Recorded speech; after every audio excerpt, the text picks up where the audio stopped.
Hi friends good afternoon केमन आছেন আপনারা आशा करी ভালো আছেন আমরাও সবাই খুব ভালো আছি। তো আজকে বিকেল বেলা থেকে ব্লগটা শুরু করছি। আজকে হলো লক্ষ্মী পুজো, আমাদের ঘরে সন্ধ্যাবেলাতেই লক্ষ্মী পুজো হয়। তো রেডি ফেডি হয়ে এখন ব্লগটাকে আপনাদেরকে সাথে করে নিয়ে শুরু করলাম।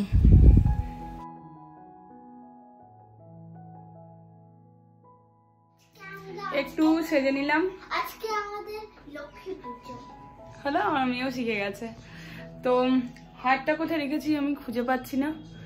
এবারে এমনিও নর্মাল হার বললো না, খুব ভেজা ভেজার করে গলাটা।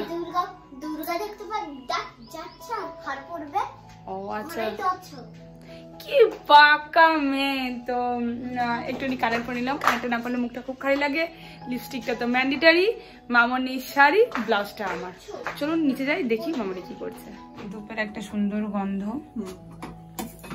মুগ ডাল দিয়ে খিচুড়ি হবে। খিচুড়িটা কি আজকে মেনু হবে মামনি? মেনু এবারে বেশি কিছু করব না, ঠাকুরের একটু পায়েস করব। ও আগে ঢুকে যাক, ও আগে ঢুকে যাক। 5 রকম ভাজা করব, একটা মিক্স সবজি করব, হাত খিচুড়ি করব। হ্যাঁ, তারপর পরে যদি পারি তখন লুচি টুচি করব। লুচি সাথে তোমার ওরা কিছু খাবে? লুচি করলে ওই যে ওইদিকে। হ্যাঁ যেমন শুভ, হ্যাঁ শুভ, ভালো সারা বছর যেন ভালো থাকুক, মা লক্ষ্মীর প্রসাদ যেন এইভাবেই করতে পারি।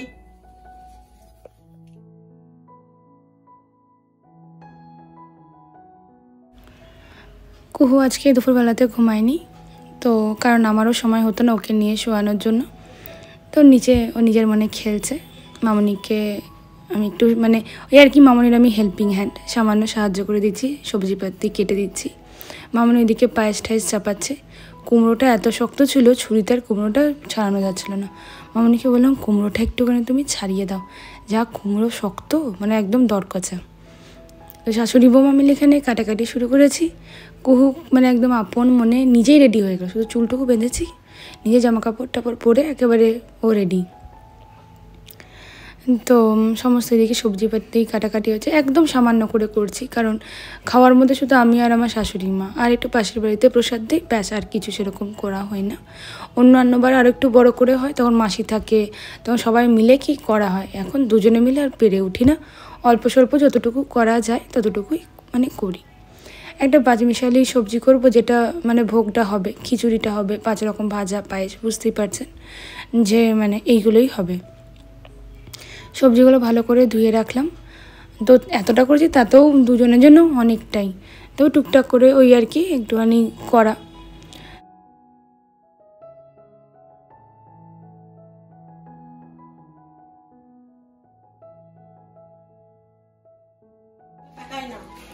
যখন পূজা অর্পণ হয় তখন তোমার এখান থেকে আমি নিতে পারি সবগুলো একসঙ্গে নষ্ট করে না। চিনি, লঙ্কা, ধনে গুঁড়ো, কতবার ছুটে ছুটে সব আনতে যাওয়া হবে। এই যে আলাদা করে কেনা হয়, আলাদা আলাদা করে কেনা হয় না, আমি সব কোটোই করে করে রেখে দিই, আলাদা করে রাখা থাকে। আমিষের সময় আমিষ, পুজো পার্বণের সময় তখন আলাদা করে নেওয়া হয়। নিচে যেহেতু গ্যাস শুদ্ধভাবে আছে।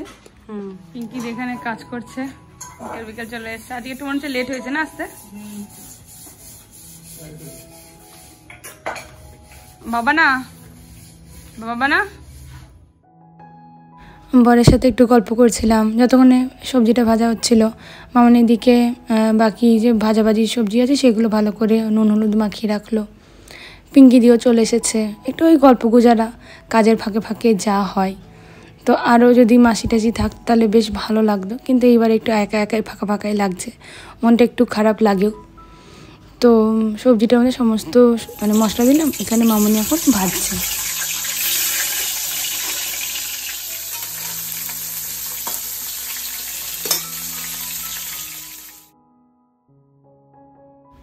কুহু যে কোনো কাজ একটু বাড়িয়েই রাখে।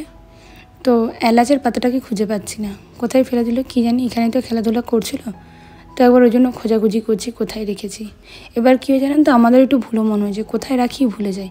যাকে কুহু খেলছিল বলে ওই আর কি। আপনাদের দেখায় শাড়ি পরেছে, শাড়ির স্টিকার যেটা খোলেনি, সেদিনও পরেছিল। এইভাবে পরেছিলে নাকি? এইভাবেই পরে চলেছিল, বাইরে এইভাবে পরে চলেছিল। এরকমই হয় জানিস তো, আমাদের মতন বয়সী মেয়েরা না এরকম প্রায় সময়। আমি তো আগের বছর পুরো ট্যাগ নিয়ে ঘুরতে বেরিয়ে গেছিলাম ষষ্ঠীতে, যে আবার রাস্তায় দাঁড়িয়ে অন্য কেউ পিছন থেকে কাটা করিয়েছি, দিয়ে পরে আবার ঘুরতে বেরিয়েছি, মনেই নেই যে মানে আমি আমার শার্টের ইয়েটাই কাটিনি, ট্যাগটা সমেত নিয়ে বেরিয়ে গেছি। কি করবো, ভুলে গেছি। তোমার বয়সী বলে না, সবাই ভুলে যায়। আমি এখন দেখলাম যে মামনি এটা তুমি ইয়ে করেছো, চিঠি রেখেছো, খোলনি। এটাই কুসুমি নিয়ে এসছে শাড়িটা, মানে মামনি তুমি নতুন শাড়ি পরনি, এটা সুতির ছাপাটা পরে তুমি ঘর ইয়ে করবে। হ্যাঁ হ্যাঁ। কাজের ফাঁকে ফাঁকে মানে একটুখানি মজা না করলে কাজটাকে খুব বেশি মনে হয়, একটু মজা মস্করা করতে করতে কাজ করলে কাজটাকে একটু কম মনে হয়। দেখুন এদিকে সবজিটা মোটামুটি কষানো হয়ে গেছে, জল ঢেলে দিলাম। মামনি এখানে এখন খিচুড়ির চাল ধুচ্ছে।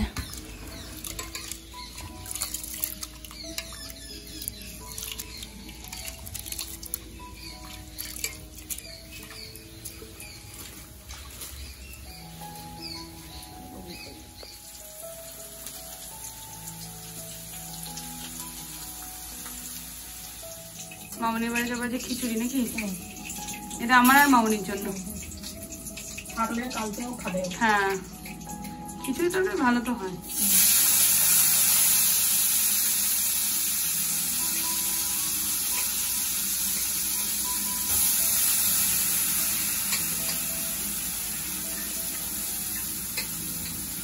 কুকুরকে আনতে পাশের বাড়ি চুমকি দিদির ঘরে এতক্ষণ বসেছিল। দিদি ফোন করে বলছে যে খিদে পেয়েছে মনে হয় ওর, তোকে নিয়ে আসি গিয়ে একটু। বেরিয়েও গেছে।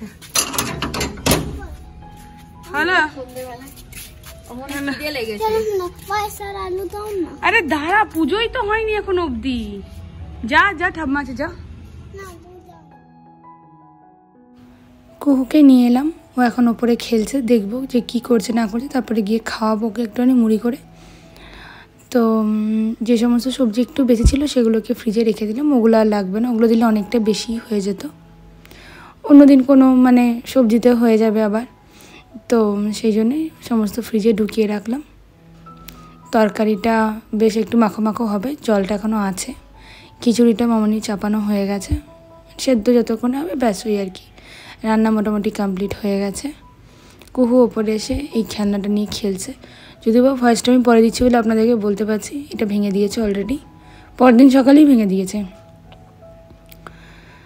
তো রান্নাবান্না ওইদিকে খতম করে ওপরে এলাম, তো দেখছি যে ঠাকুরের কটা বাসন নামানো ছিল, তো সেগুলো সমস্ত মেজে দিচ্ছি। ওপরেই মেজে দিই, যেহেতু কল করা আছে, নিচে যেহেতু এঠোকাটা বাসন মাজা হয়, তো ঠাকুরের বাসনগুলো ছাদেই মাজা হয়, ওগুলোকে নিয়ে আর আমরা নিচে যাই না। তো প্রসাদ কী করবো বলুন তো, ছোটো ছোটো বাটিতে করে দেবো, পুরোটাকে প্রসাদ করব না, কে কতটা খাবে না খাবে, তো সেই জন্য মানে অল্প করে প্রসাদ করা হয়, তখন সেটা মিশিয়ে দেওয়া হয়, কিন্তু মানে পুরোটা করে মানে করা হয় না। ফেলাফেলিটা প্রসাদটা কি ভালো লাগে না, ওই জন্য মামনি অল্প করে দেয়। তো আমি যতক্ষণ এখানে বাসনগুলো ধুচ্ছিলাম, মামনি দেখলাম টুকটাক করে আলপনা এঁকে নিয়েছে, বেশ সুন্দর লাগছিল, আপনাদের সাথে শেয়ার করলাম। এখানে দেখুন মামনি অল্প অল্প করে ভোগটা সাজাচ্ছে, কারণ তখন কি যে যেটা খাবে তখন নেওয়া যাবে, তারপর যতটা বেঁচে যাবে তখন ফ্রিজগুলো তার ধোয়া নেই, সমস্ত আমিষ করা আছে, প্রসাদগুলো রাখা যায় না, তা বাইরে রাখলে নষ্ট হয়ে যাবে, ওই জন্য অল্প করে প্রসাদ করা হয়, বাকিগুলো এমনি রাখা হয়, যে যেমন যতটা খাবে, বেঁচে গেলে তখন ফ্রিজে রাখা হয়। এইদিকে দেখুন মামনি কি সুন্দর সাজালো, 5 রকম ভাজা, খিচুড়ি, পায়েস, গোপালের জন্য একটু পায়েস নেওয়া হলো, 5 রকমের ফল, 5 রকমের মিষ্টি সাজানো হলো, সব উপর থেকে তুলসী পাতা দিল। মামনি পুজো করে, কোনো পুরোহিত রেখে সত্যি কথা বলতে পুজো হয় না, মামনি পাঁচালি টাচালি পরে, যেমনভাবে মামনির শাশুড়ি দেখি গেছে সেইভাবেই করছে।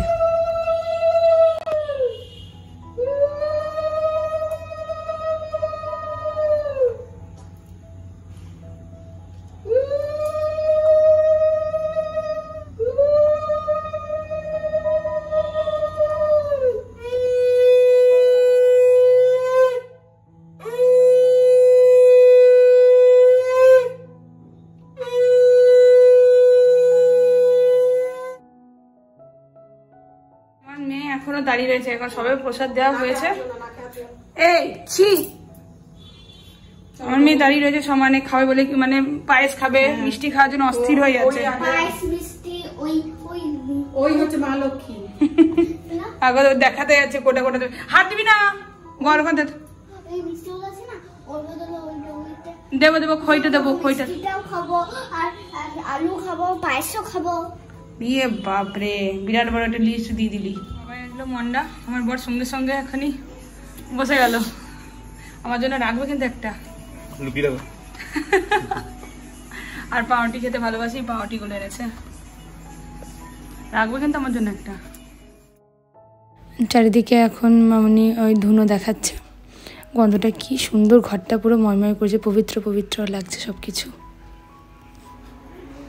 মামনির পুজো করা হলো, এটা হলো এনার্জি ড্রিঙ্ক, আদা দিয়ে চা। মামনির জন্যই অপেক্ষা করছিলাম, আদা দিয়ে চাটা খেতে একটু ভালো লাগে। সারাদিন মামনি ক কাপ খেয়েছো আজকে? 5-6 কাপ খেয়েছি। ভালো খাবার, আধ কাপ যাচ্ছি, চলো আধ কাপ।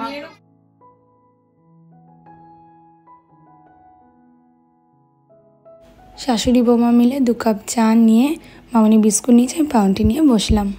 মামা খিচুড়িটা খাও, আলু ভাজা দিদি খাও না, ওকে এখন খাওয়াচ্ছি খিচুড়ি আর আলু ভাজা।